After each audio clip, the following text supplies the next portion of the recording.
Most traders try to flip small accounts. And what typically happens? You blow the account. They lose everything. It's not because it's impossible to flip a small account. You're just going about it completely wrong. So in this video, I'm going to show you exactly how I flip small accounts, step by step, without blowing them. And make sure you stay with me, because step 4 is where a lot of traders lose everything. Here's the reality. Most traders treat small accounts like gambling. They're over leveraging, they're over trading, and they're chasing fast money. And because of that, you're never going to grow their account. You're simply going to continuously reset the account. Back to zero, back to the starting balance, back to zero, back to the starting balance. But here's how we fix it. If you want to flip small accounts the right way, you have to change your mindset. It's not about flipping the account fast. It's about being able to execute consistently. You won't grow the account by risking everything.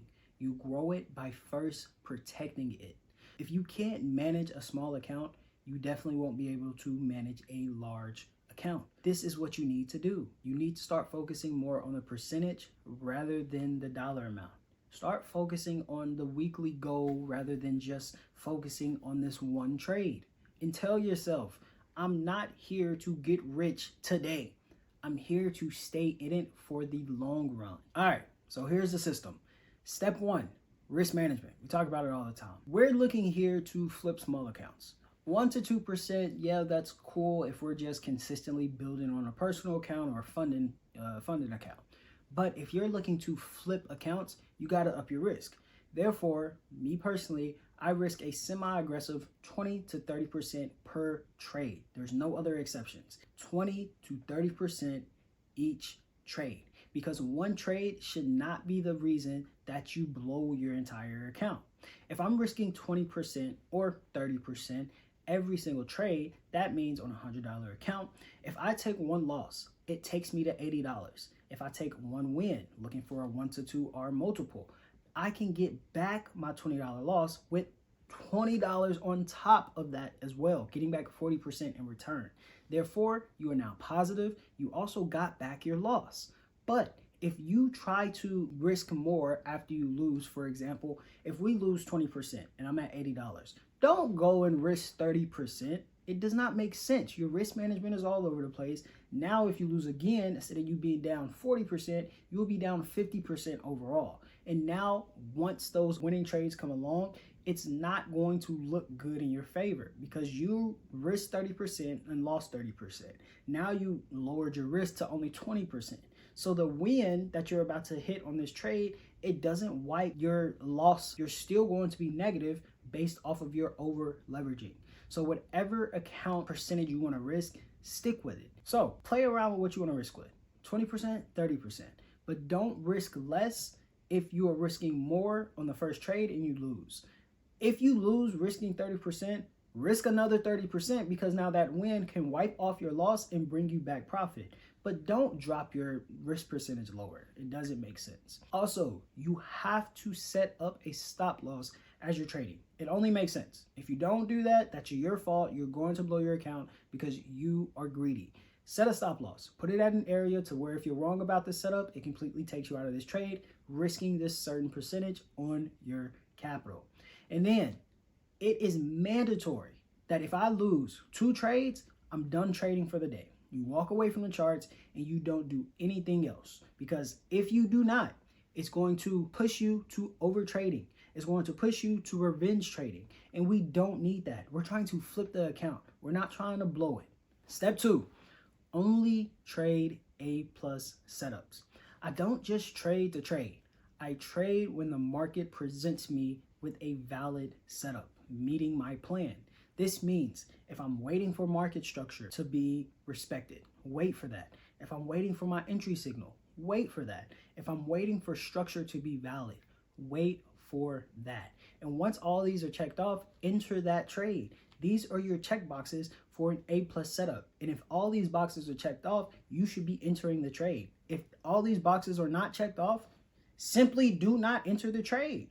It is as simple as that. You have to limit yourself to only 1 to 2 trades per week. Because in reality, we're not going to see an A+ setup every single day. It's just not going to happen. It comes when it comes, and when it's there, we execute. If we do not execute, that is your fault because you are undisciplined with following the plan.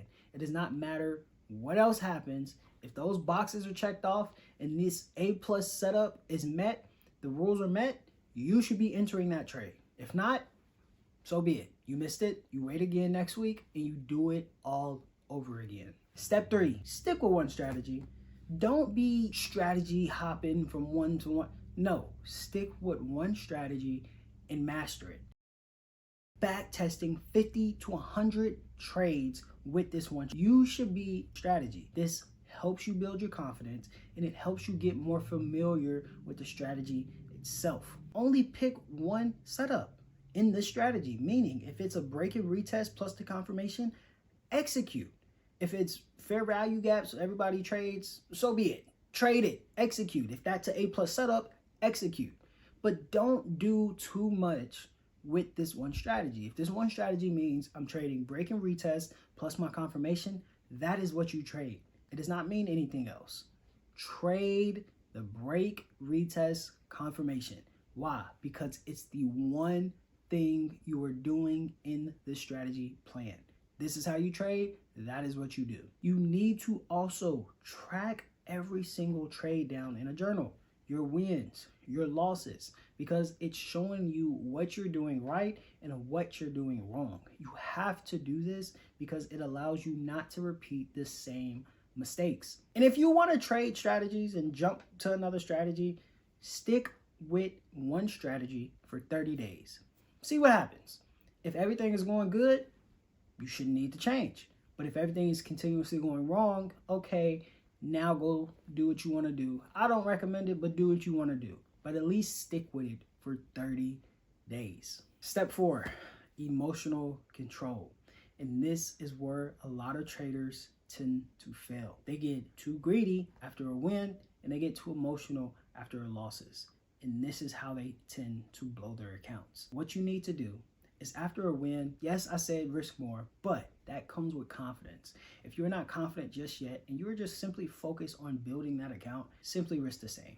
Don't do anything else. Don't change. Don't risk more. Don't do. After the win, do not get greedy. Risk the same amount. And then after a loss, don't get too emotional. Take a break. Go on a walk. Calm your nerves. We've all been through it. We lose a trade. It's the end of the world. We're pissed off. We're freaking out. Everything like, bro, what's going on? The trade should have hit. Everything. I did everything. Relax. Take a breather.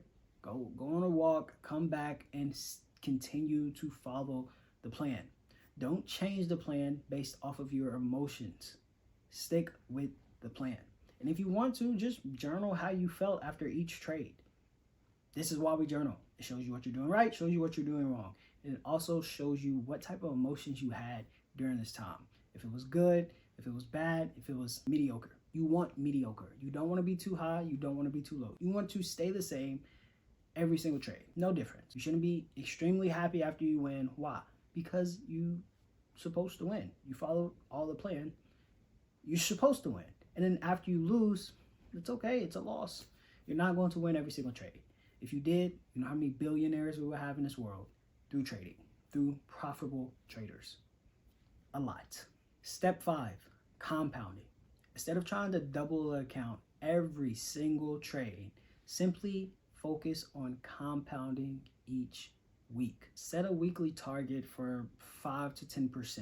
And to keep in mind, you're risking 20 to 30%. So this 5 to 10 is 100, 120. This is why I always say focus on percentage, less about the money, because your percentage is going to allow you to build your confidence a little bit more faster. Why? Because you're no longer attached to the money, you're attached to the percentage of which you're risking. Simple as day. Don't start to withdraw too early once the account is in profit. Take your time. Build the account to a nice length. Give it some distance. Give it some breathing room. Once that happens, take out some small capital. Pay yourself, reward yourself. Because at the end of the day, it's not real until you withdraw the money and it hits your bank account. If it's still sitting in your trading account, fam, that's up to grab. Take out profits along the way only when you gave yourself enough breathing room. When you have enough breathing room, Take out small profits, pay yourself, reward yourself, and continue to build on the account. Focus on small wins, repeat the process, and scale. Do not increase your lot size until, again, you have a fair enough breathing room in your account. Once that breathing room is expanded like no other, okay, up your risk a little bit more, because now you have the confidence, you're able to build consistently, you're able to compound over time rather than trying to get these big home run wins and trades every single week. We're simply working on compounding right now. Home run trades are going to come as you compound the account. So here's the reality check. Flipping small accounts can be fairly simple, but it is not easy. And that's where most traders tend not to do it, because it requires too much discipline. If you're that person and you are just being honest with yourself and you want to take accountability today, here's how you fix it. You simply start to accept the slow growth at first. Trust more into the process rather than trusting your emotions, and simply track your weekly progress. Don't track it daily. If you actually apply this, you won't just flip accounts. You will become consistent. If this video helped you, make sure you like, subscribe, and comment if you want more content like this. I have nothing else to say. Let's go rob the bank legally.